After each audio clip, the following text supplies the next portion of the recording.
Hey, Thursday, Radio Row. It's Los Angeles. It's Claibs Online here with Eric Metcalf. Eric, you were just asking me. I was born in Chicago, but grew up when I was 12 in St. Louis. As we were talking, you really spent no time at all in St. Louis, even though your dad is still a fan favorite from his days with the Big Red. Right. I never actually had the opportunity to live there, but I was kind of a Cardinal fan because my dad played there. I was really a Charger fan because I liked their uniforms. They had pretty uniforms. So you glad they went back to the powder blue up here? I really am. I am. The Cardinals. I liked them, but they were so disappointing. As a kid, that's heartbreaking. They couldn't stop anyone on defense, but they could score with anyone because their offense had Eric Coryell, and that was wonderful to watch. That happens so much, doesn't it? Like you get those offenses, those high power offenses, and then it's just nothing on the other end. And it makes the game fun though.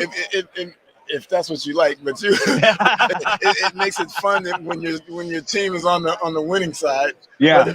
When you stop them one more time than the other teams, right? But like I said, I've been an offensive player.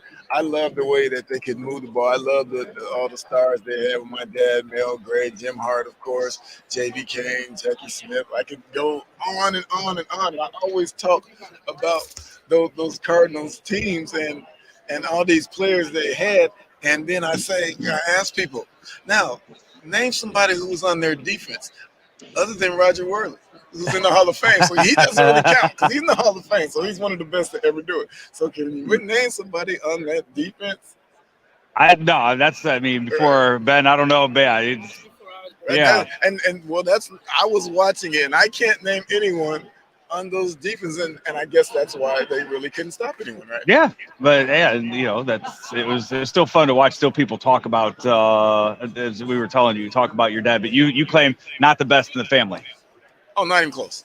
Not even close. Have you had this discussion with him? I've never had the discussion with him, but I can always tell how old a person is by which one they pick.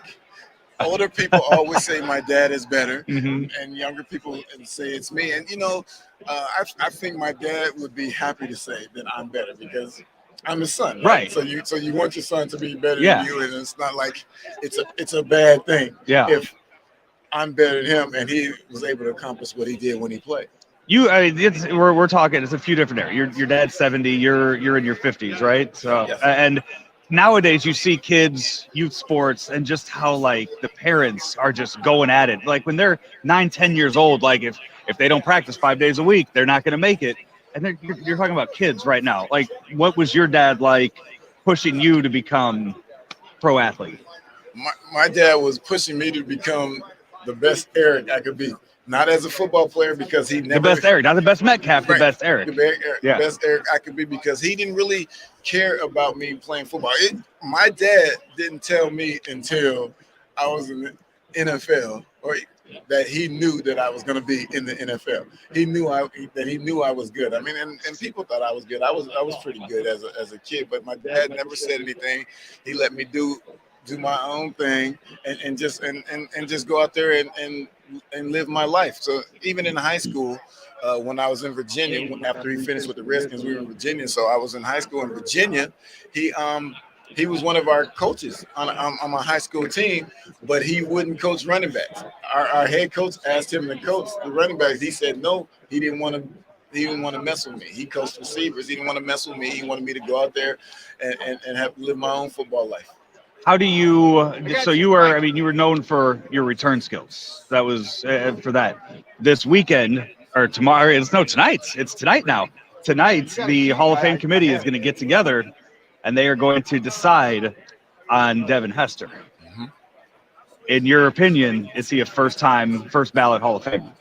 Yes, and I'm a little selfish for saying yes also, but I agree with you. He is because of the numbers he put up, the things he was able to do when he was back there as a returner. But I say I'm selfish because when he gets in, it sheds light on special teams players such as myself and Josh Cribbs and guys before, because people look at special teams like it's not a part of the game.